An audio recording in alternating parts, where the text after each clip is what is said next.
A weird twist on the Phantom Hitchhiker stories comes from Madera, California. It involves a strange man who is seen walking down a highway only to disappear after being passed by stunned motorists. Unlike the Phantom Hitchhiker stories, though, this figure doesn't seem much interested in catching a ride.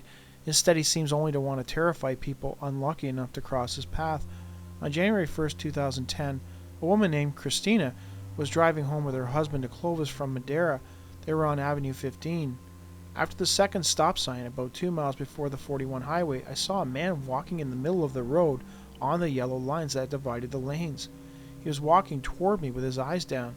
He had on a gray dark sweater with the hood up and blue jeans. He was a tall Caucasian. I swerved to avoid hitting him because he came out of nowhere. When I turned around to see where he was gone.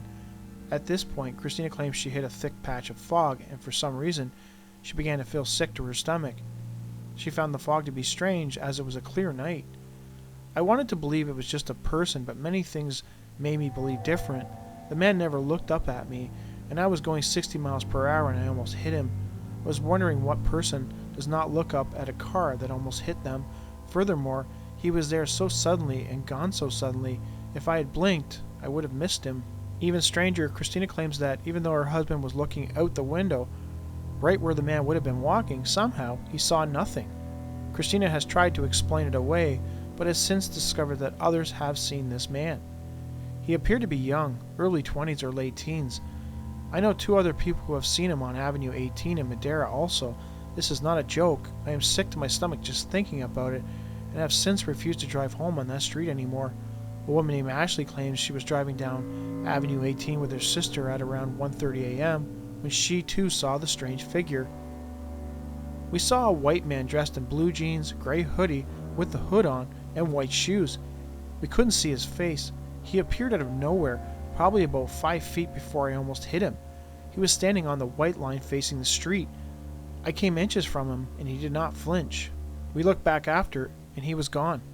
Another woman named Maddie also observed this hoodie-wearing individual. We were driving down Avenue 18 in Madera. Right before we got to the new church they just built, we saw a man wearing jeans, gray zip-up sweatshirt with his hoodie on, and standing on the white line facing in. We thought we were going to hit him. When we looked back, he was gone. In the winter of 2013, a woman named Kelly also claims to have had a near miss with this individual. She was surprised to discover that other people had encountered this strange man. One night I was coming home. It was last winter, 2013, late at night, around maybe 3 a.m. It was a bit foggy but still clear enough to see. I saw the same man, blue jeans, gray hoodie, white sneakers. I swerved as I drove by him. He didn't look up or even move out of the way. It was odd because I had never seen anyone walking, especially around this area, at that time. So who was this weird individual seen walking in the middle of the road on Avenue 18 so late at night? A ghost? Possibly a victim of a car accident that happened on that stretch of road? Maybe it's a prankster. I find this doubtful given that people are seeing him in the middle of winter at the wee hours of the morning when the temperature generally drops. It just doesn't seem likely that somebody would be willing to put themselves through such hardships in hopes of scaring some passing motorists. Further, how does the possibility that it might be a prankster explain the strange appearing and disappearing act described by the witnesses? It's interesting that in all the cases I've read, the witnesses are always female. In Christina's case, her husband, who was sitting beside her, looking at the same road, did not see the individual, which, to Christina, was clearly there. It's also interesting that the area where this strange man is sighted is near a church. Strange phenomena is often sighted in and around churches, so it makes you wonder if the two things are connected. In the end, until that stretch of road can be thoroughly investigated, we will probably never know who this man is and what he wants. It was August 1992. Having visited some relatives in Ridgecrest, California, a family had started off on their trip home. The husband was driving, his wife in the passenger seat, and their 3 children were asleep in the back seat. Somewhere between Edwards Air Force Base and China Lake Naval Base, they decided to pull off the highway so that they could relieve themselves. As the husband and wife stepped out of the vehicle, they observed what, at first, they thought were stars. That is until they dropped out of the sky and down into the valley where they were standing. The man claimed that the objects were all around them, and at some point they began to move toward them from across the valley.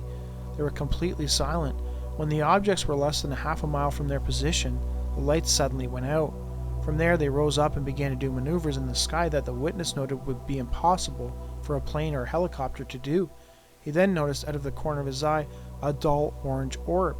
When he turned to look at it, the object seemed to duck below brush or a large amount of ground. The orb was quite close to the car. While watching it, the husband suddenly realized that he could no longer see his wife. He turned around and noticed she was standing on the highway. She was looking at him strangely. "Don't worry, they won't hurt us," she told him. The man became unnerved by the bizarre comment.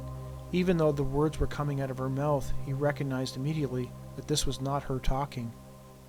At that point, he looked past her shoulder and observed something ominous hovering silently in the night sky, not far from where she was standing. It was dark, had no lights, and was shaped like a disc. He likened it to a flying saucer, the kind you would see in an old black and white sci-fi movie. Just as he was about to point the object out to his wife, in the blink of an eye, the object shot off along the side of the highway only to disappear out of sight. It was 11 p.m. when I pulled over. Next thing we knew, it was 8 a.m. in the morning. Almost in a daze, we both got back in the car. As I got back in the car, I noticed that the children were in the same position they were in when I got out of the car. Somehow 9 hours had passed after they exited the vehicle. The man claimed that the experience had a profound effect on his life. Not sure if I really want to know what happened during the hours I can't recall or remember. It took place many years ago, but I feel it is time to tell my story. Around 4 in the afternoon, an August day in 1964, 6 young boys were playing soccer at an empty school field in Grande Prairie, Alberta, Canada. Their game was suddenly interrupted when a strange, blue, oval-shaped disc descended upon them. According to the witness, a 6-year-old welder who was in grade 4 or 5 at the time, the object was making a sort of womp, womp, womping sound along with an eerie humming. It had lights circling the bottom of the craft. He likened them to neon lights. They were going in one direction around the craft. There was a second set of lights just above the first, also like neon lights, circling in the other direction. The boys instantly recognized that whatever the object was, it certainly wasn't of this world. It hovered above them for about 10 seconds, at which time the boys ran off in various directions towards their respective homes. My brother and I ran down the alley to our house, which was about a half a block away. We were running, but it was like we were running in slow motion, as the craft continued to follow us just overhead. It was only about 20 to 30 feet above us, the witness said in his report to UFO Evidence. When they finally arrived home, entering through the back of the house, they notified their mother, as well as their 2 brothers and 2 sisters, of what was chasing them. The family went to the back of the house, but the lights were gone. When they rushed to the front of the house and looked out, they observed lights disappearing over Macklin's acreage field into the night. It was at that point the 2 brothers realized that it was now dark. A check of the clock revealed it was past 8 o'clock in the evening. Somehow nearly 4 hours had passed since they observed the object over the soccer field. Interestingly, the witnesses noted that, following their return home, both him and his brother would not discuss the incident for some reason. It was like we knew what we'd seen, but were unable to communicate it. It is only now that the vision is still in my mind, and 50 years later, I asked my brother on the phone why we never talk about it. He replied, "I don't know, but we'll have to get together one day," and that was 2 years ago. "I would really like to know what happened, and what keeps us from discussing it," the witness wrote. In an odd turn, within 2 months of sighting the object, the mother of the 2 boys passed away, although the witness does not believe he and his brother's weird UFO encounter and the death of their mother were related. I know what I've seen, and definitely believe now that we are not alone. In March 1968, Ismael Condori was working in a grocery store in the 20th Avenue in La Paz, Bolivia. Around 11 p.m., he was getting ready to close the store with a co-worker named Rosario when they heard a loud sound coming from some nearby garbage bins located on the corner. Condori and Rosario assumed it was just some stray dogs rooting through the trash looking for food. Upon closer inspection, however, they discovered that it wasn't dogs at all, but a figure, childlike, wearing a loose-fitting and worn brown outfit and a large white hat of the same color. He appeared to be searching for something in the bins. It wasn't the first time Condori had seen a child vagrant looking for food in the street during that time, so he wasn't overly surprised. At some point, the apparent child became aware of Condori and Rosario's presence. He stopped what he was doing and approached them, walking in a strange, clumsy gait. Condori believed that the child may have been intoxicated. Rosario sensed that something about the child wasn't right. He didn't look normal, and his arms did not move as he walked. She started to become frightened and stepped back behind Kandori. As the stranger approached to within less than 10 meters of the store workers, Kandori was finally able to get a good look at the person. He discovered that it wasn't a child at all. This person, who Kandori guessed stood around 4.5 feet tall, had a very strange appearance. So much so that Kandori thought maybe he was wearing a costume or a disguise. He had the looks of an adult, bearded, elderly man, very short and pale, almost like an albino. He had large eyes that appeared to be tearing, but didn't seem to have any eyelids. Kandori almost felt sorry for him. From there, things would continue to get even more bizarre. "That woman with you is very pretty. Be careful, sir, because I can take her with me," the man threatened. At this point, Rosario was shaking in fear. She did not want to look directly at the man. Suddenly, the man started laughing hysterically, almost cackling.